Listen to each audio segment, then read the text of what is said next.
제가 보면 이 상속을 준비를 못하면 평생 고생해서 쌓은 그 부가 흔들리게 되더라고요. 당연히 저도 마찬가지죠. 그래서 저는 보험으로 상속세를 대비하고 있습니다. 이 10억 원에 대해서는 간주 상속재산에 해당이 되니까 상속세를 내셔야 됩니다 라고 안내를 했더니 그분이 아니요, 저는 상속세를 안 낼 건데요, 딱 이렇게 말씀하시는 거예요. 이분의 얘기를 듣고 보니까 가능한 거예요. 이렇게 되면 과세가 안 되죠. 절세는 염지훈. 자, 제가 20년 넘게 세무 일을 하면서 가장 안타까운 상황은 단연 상속세 폭탄입니다. 부모님이 서울에 국가주택을 가지고 계셨어요. 근데 예고 없이 돌아가시면 배우자나 그 자녀에게 아파트가 상속이 될 텐데, 문제는 받는 사람이 낼 상속세가 없어서 결국 그 아파트를 팔게 돼요. 그것도 헐값에. 제가 보면 이 상속을 준비를 못하면 평생 고생해서 쌓은 그 부가 흔들리게 되더라고요. 당연히 저도 마찬가지죠. 그래서 저는 보험으로 상속세를 대비하고 있습니다. 이게 무슨 말인가 싶으시죠? 국세청에서 22년간 근무한 현직 세무사는 어떻게 상속세를 준비하고 있는지 시원하게 다 공개하겠습니다. 안녕하세요. 국세청 출신 세무해결사 염지훈 세무사입니다. 오늘 또 정말 좋은 정보 알려드릴 테니 좋아요, 구독 눌러주시고 주변에 좋은 분들에게 공유해주세요. 한 3달 전쯤에 어떤 상속인 분이 저를 찾아오셨어요. 그분이 아버지가 돌아가셨고 약 20억 원 정도 되는 부동산을 상속받았는데 상속인으로 삼형제가 내야 될 세금 3억. 즉 20억 원을 부동산을 상속받으면서 세금이 3억이 나온 거죠. 삼형제가 3분의 1씩 상속받았고요. 이렇게 되면 이 3억 누가 어떻게 내야 되죠? 삼형제가 얼마씩? 1억씩 내야죠. 근데 이 3억 원, 제가 아는 그분은 큰형님이었는데 그 큰형님은 그 1억을 냈어요. 근데 약 한 3달쯤 후에 1억 원의 고지서가 이 형님한테 날라온 거예요. 이 고지서 왜 날라왔을까요? 그 형님은 세금 냈다면서요? 그렇죠. 그 형님은 자기 목 1억을 냈는데 웬걸 또 날라왔어요. 다른 형제가 못 낸 거 아니에요? 오, 맞아요. 상속세는 제가 뭐라고 그랬죠? 연대 납세 의무다. 이 3억 원을 각 형제 1억을 내는데 어느 한 명이 안 내면 모두에게 고지서가 날라오죠. 근데 알고 봤더니 삼형제 중에 막내가 돈이 없어서 자기 목 1억을 안 낸 거예요. 그래서 거기에 납부지원가산세가 조금 더 붙어서 삼형제에게 각각 1억짜리 고지서가 날라왔어요. 근데 그 1억 만약에 막내가 내면 좋겠죠. 막내가 안 내면 또 어떻게 될까요? 결국 형이 내줘야 되는 건가요? 일단 막내가 안 내면 처음에는 고지서, 그 다음은 독촉장이 날라오죠. 독촉장을 받아도 또 서로 망설이다가 안 내면 3명 다 뭐가 되죠? 압류. 체납자가 되고 압류까지 갈 수 있죠. 그래서 이 형은 너무 억울한 거예요. 자기가 내야 될 그 몫을 냈는데 막내가 끝까지 안 내니까 슬슬 이제 짜증이 나죠. 그래서 형제 사이가 조금씩 멀어지고 결국은 상속받은 이 부동산 때문에 그냥 마냥 웃을 수는 없는 그 형제 간에 조금 사이가 멀어지는 그런 상황도 벌어지죠. 야, 아버지가 20억이나 어떻게 보면 물려준 건데 그래도 이렇게 형제간 다툼이 날 수가 있네. 근데 이 20억이라는 이 부동산 막상 또 팔라 그러면 형제끼리 누구는 판다 누구는 안 판다 뭐 이런 경우도 있고 끝까지 이 세금 1억 안 내면 이거 압류 걸고 국가에서 공매할 수도 있어요. 그렇기 때문에 이 상속세 납부가 어떻게 보면 굉장히 중요한 마무리 업무가 되는 거죠. 이렇듯 상속세는 신고도 중요하지만 납부 계획도 미리미리 세우는 게 매우 중요합니다. 상속세 신고를 하다 보면요, 고액의 보험금을 수령하시는 분들이 있어요. 제가 세무사로 개업하고 초기에 상속세 상담을 하러 오신 분이 한 분 있었어요. 그분이 나이가 한 50대 초반인 어떤 여자분이었는데 그분이 상속세 납부는 어떻게 하시게요? 그랬는데 이분에게 10억 원의 생명보험을 받게 되신 거예요. 근데 이 10억 원의 생명보험 누가 가입했냐면 남편분이 가입하고 아내분한테 제대로 설명도 안 한 상태에서 받게 된 10억이었어요. 이 20억으로 그분은 편안하게 상속세도 내고 생활자금으로 쓰실 수 있는 그런 좋은 상황이었는데 이 10억 상속세 낼까요? 내야 될 것 같아요. 그렇죠. 좀 자신 있게 대답하시죠. 이 10억 상속세 포함이 되죠. 간주 상속 재산이라고 하거든요. 그래서 그분은 이 10억에 대한 상속세 약 4억 원을 내고 나머지 6억 원으로 상속세나 이런 것들을 내는데 쓸 수 있었어요. 아니, 근데 10억인데요. 상속세를 4억이나 내요. 이분에게는 아파트도 있었고 다른 재산이 좀 있었기 때문에 과세 표준이 10억 이상이었고 그래서 세율 40% 4억 원을 세금으로 낸 거죠. 너무 센 것 같아요. 상속세가 원래 세요. 근데 제가 한 2개월 전에 또 다른 분을 만났죠. 이분은 나이가 한 60대 후반의 어떤 여자분이셨는데 이분도 이제 이 10억 원의 보험금을 받으셨어요. 그래서 제가 이 10억 원에 대해서는 간주 상속재산에 해당이 되니까 상속세를 내셔야 됩니다 라고 안내를 했더니 그분이 아니요, 저는 상속세를 안 낼 건데요, 딱 이렇게 말씀하시는 거예요. 아까 보험금 네. 상속세에 포함돼서 낸다고 하지 않으셨어요? 그랬죠. 그건 원칙이죠. 그러나 이분의 얘기를 듣고 보니까 가능한 거예요.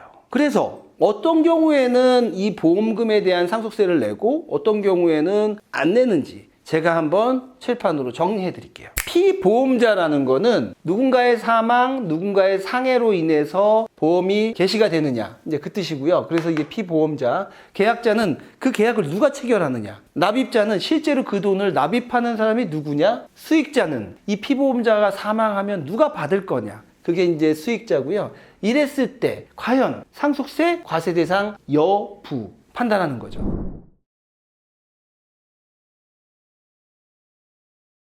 제가 우리 구독자들을 위해서요, 생명보험을 가입하고 그거를 수령할 때 그게 상속세 과세 대상인지 아닌지를 정확하게 케이스별로 정리해 봤습니다. 이게 과세 대상이 된다면 10억 기준으로 한 4억 정도의 상속세를 내야 되고, 안 그러면 한 푼도 안 내니까 이거 정확하게 제가 설명해 드려야죠. 자, 먼저 남편을 피보험자로 생명보험을 가입했어요. 그런데 가입할 때는 계약자가 있고 그 실제 납입하는 사람이 있고 수익자가 지정이 되지요. 그런데 이 계약을 남편이 하고 돈도 남편이 내고, 그런데 그 수익만 아내가 만약에 받게 된다면 상속세 과세 대상이 될까요, 안 될까요? 될 것 같아요. 될 것 같죠. 왜냐하면 남편이 다 납입하고 그 돈을 아내가 받으니 결국 남편 돈을 한 번에 모아서 받는 거하고 똑같죠. 그래서 이거는 과세. 그럼 두 번째, 남편이 계약자고요, 아내가 그 돈을 납입했어요. 그 수익자도 아내고, 이런 경우에는 상속세 과세 대상이 될까요, 안 될까요? 안 될 것 같은데. 법상으로는 남편이 계약자면 상속세 과세 대상인 걸로 법에는 돼 있는데, 저희가 집행기준이나 이런 걸 자세히 찾아봤더니 실제 납입자인 아내가 중요하다. 아내가 납입했고 아내가 수익자면 과세 대상이 아니다라고 저희가 확인을 했고요. 그런데 세무서에서는 보험금을 수령하면요, 제일 먼저 뭘 보냐? 보험 계약서를 봐요. 계약서에 일단 남편이라고 써 있다면 실제 불입자가 아내라는 거를 입증하는 거는 굉장히 어려운 일이죠. 따라서 이 계약자를 굳이 남편으로 할 필요가 없다는 거죠. 이거를 아내로 계약을 체결하는 게 훨씬 더 상속재산으로 빠질 수 있는 좋은 방법이다. 굳이 계약자를 남편으로 하지 말아라는 말씀 먼저 드리고요. 세 번째, 계약자가 아내인데 그 돈을 남편이 내. 이게 중요하죠, 이게 납입자가. 근데 남편이 납입했으니 이거는 상속세 과세 됩니다.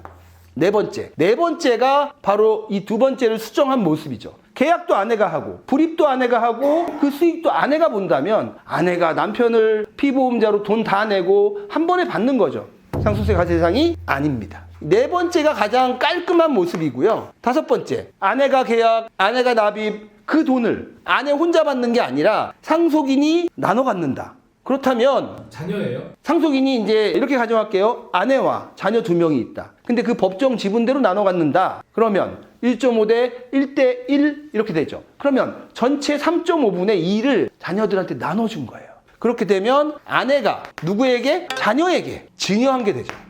상속세는 안 나오지만 증여세 과세 대상이다. 그리고 제가 이제 일주일 넘게 이걸 고민하면서 가장 합리적이고 절세할 수 있는 거를 이 6번째라고 생각합니다. 근데 자녀가 소득이 없으면 이게 안 되죠. 불입자가 중요하다고 그랬어요. 제가 지금 보면 이 납입자가 중요한데, 남편이면 과세, 아내면 과세 아니고, 남편이면 과세, 아내면 과세 아니고, 아내면 상속세는 과세 아니고, 이것도 마찬가지예요. 자녀라면 상속세도 안 나온다. 근데 이 자녀가 이걸 불입을 하려면, 아내가 불입을 하려면 뭐가 있어야 된다? 소득이 있어야 된다. 그냥 우리가 제가 납입했는데요, 이거 갖고는 안 되죠. 상속세를 조사하면, 즉 이 10억이나 되는 큰 상속세 생명보험을 받았다면 이걸 누가 납입을 했는지에 대한 조사를 세무서에서 반드시 한다. 할 때 뭐 보고 한다? 상속 개시일로부터 10년 이내에 상속인의 계좌를 연다고 그랬잖아요. 열게 되면 충분히 확인이 가능하죠. 안 내놓고 제가 냈는데요, 그러면 실제로 냈는지도 체크할 거고 그 자금 출처가 뭔지도 확인할 거라는 거죠. 그래서 만약에 자녀가 이 보험료 납입 기간에 소득이 있다면 자녀가 계약을 하고요. 자녀가 실제 납입을 하고 자녀가 그 수익을 취한다면 아내가 받는 것보다 자녀가 그 보험금을 받게 된다면 훨씬 더 절세가 되죠. 왜냐하면 이 아내도 언젠가는 자녀보다 먼저 세상을 떠날 거거든요. 그래서 제가 만약에 보험을 가입을 하는데 제가 내 자녀가 그 정도의 소득만 있다면 자녀를 계약자, 납입자로 하는 그리고 수익자까지 자녀로 하는 그런 보험을 가입하고 싶다. 저희 자녀는 돈이 없죠. 그래서 저는 불가능하지만 이렇게 되면 과세가 안 되죠. 다 이해하시겠어요? 혹시 궁금한 거 있으면.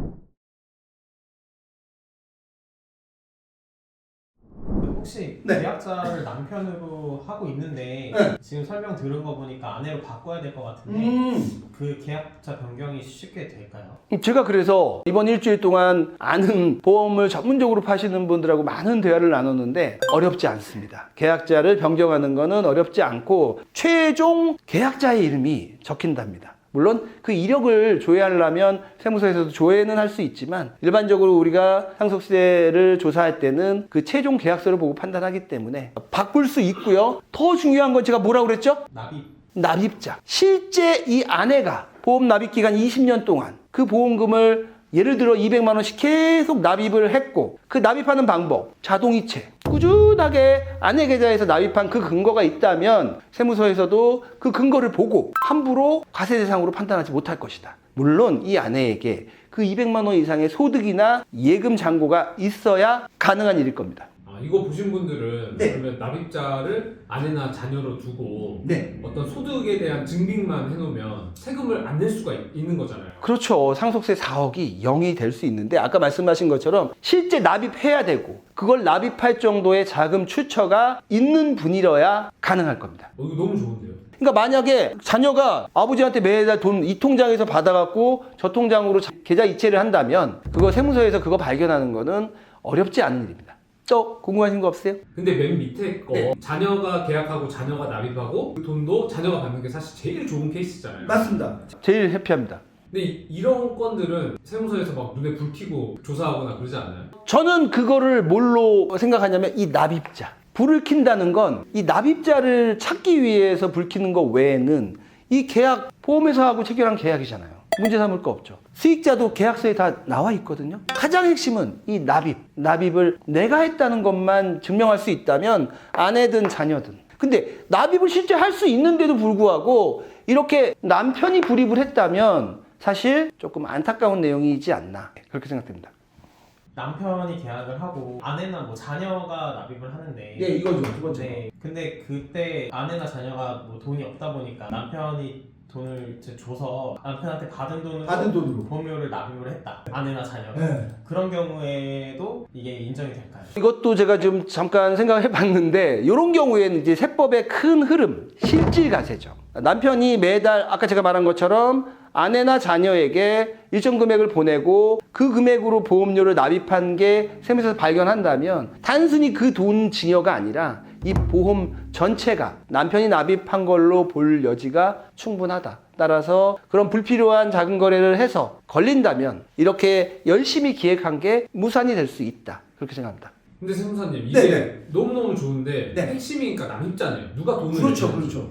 근데 이거 누가 내는지 세무서에서 어떻게 알아요? 아까도 잠깐 짧게 나왔는데 상속세 조사를 하게 되면 상속인과 피상속인의 계좌가 10년치가 열리면 그걸 보고 세무서에서도 알 수 있고요. 만약에 또 상속인들이 보험료를 납입했다면 그거를 입증하기 위해서 이 아내와 자녀의 소득금액 증명원과 계좌 이체 내역을 적극적으로 보관해 놓는 게 좋을 것 같아요. 세무서에서는 분명히 이렇게 큰 생명보험료를 받으면 누가 납입했는지를 철저히 검토한다. 따라서 우리가 오히려 더 그 자료들을 갖춰놓고 10억에 대한 세금 4억을 안 내기 위한 준비를 해놓는 게 좋을 것이다. 그렇게 생각합니다. 근데 이거 너무 좋은 것 같은데요. 궁금한 게 네. 저기 남편이 피보험자잖아요. 아내가 남편 몰래 그 사망보험자 가입하고 사실 뉴스에 이게 종종 나오거든요. 그것도 되나요? 제가 알기로 보험회사의 피보험자가 반드시 동의를 해야 되고 그렇지 않으면 보험 가입이 안 되는 걸로 알고 있고요. 나쁜 마음으로 그렇게 몰래 가입을 한다면 아마도 그것이 알고 싶다에 나올 수 있습니다. 조심하십시오. 이 자녀가 자기 돈으로 보험금을 냈는지 이거 어떻게 알아요? 그냥 현금으로 쓱쓱 넣어주면 모르는 거 아니에요? 기본은 상속세, 과세 대상이다. 근데 상속세 과세 대상이 아닌 걸로 하려면 자녀가 납입했다는 거를 우리 상속인들이 증명을 해야 될 거고요. 우리가 아무리 증명을 한다 하더라도 세무공무원이 소득이 있었는지, 그리고 그 계좌에서 실제로 납입은 했지만 아빠가 또 보존을 해준 게 있는지, 이런 것들을 꼼꼼히 살펴서 실제 납입이 자녀인지를 세무서에서는 반드시 체크한다. 왜냐하면 이 10억이 상속세 과세 대상이 되느냐 안 되느냐에 따라서 4억이나 차이가 나기 때문이죠. 꼼꼼하게 챙깁니다. 실제로 그러면 세무공무원이 저걸 받을 때 네. 꼼꼼하게 본다.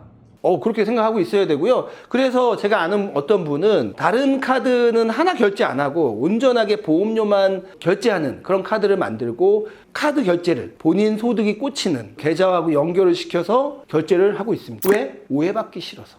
여러분, 어떤 경우에 보험금에 대한 상속세를 내는지 잘 알아들으셨어요? 그래서 최근 제가 생명보험에 가입했습니다. 20년간 매월 일정액 납입 조건으로 중간에 사망하면 일정 금액을 수령할 예정이고요. 종신보험이기 때문에 언제 죽든 죽으면 나옵니다. 그리고 납입한 금액보다 훨씬 더 많은 금액을 수령하니까 괜찮은 것 같아요. 이거 혹시 세무사님 유료 광고 받고 하시는 거 아닙니다.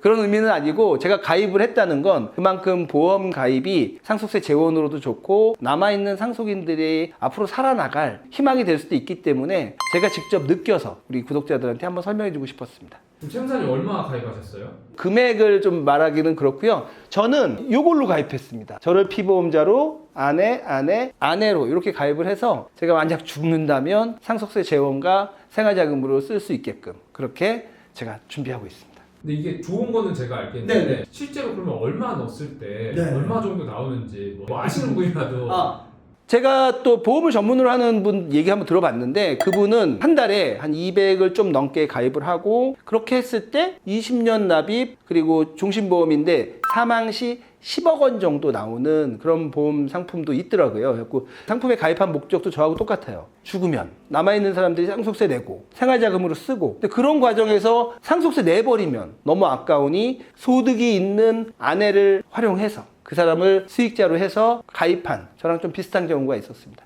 그분이 10억이었습니다. 그분한테 제가 들었는데 한 5억 정도 가입을 하고, 그 대신 오래 살면 어떻게 되죠? 오래 살면 못 받는 거죠. 그러나 오래 살면 좋죠. 그러나 언젠가 사람은 죽죠. 그때 나온다. 절세는 염지훈. 자, 오늘은 다소 현실적이고 슬픈 얘기를 나눠봤습니다. 사랑하는 사람이 돌아가시면 그걸 슬퍼하기도 바쁜데, 한편으로는 상속세 납부를 걱정해야 되는 그런 현실이고요. 상속세 납부가 다소 걱정된다면 소득이 많은 다소 젊은 시절에 상속세 마련을 위한 생명보험 가입도 생각해 보시는 게 좋을 것 같습니다. 다음 시간에는 상속세 신고를 위한 자료 수집부터 상속세 모의 계산하기까지 쭉 설명해 드릴게요. 지금까지 국세청에서 22년 근무한 세무해결사 염지훈 세무사였습니다. 감사합니다.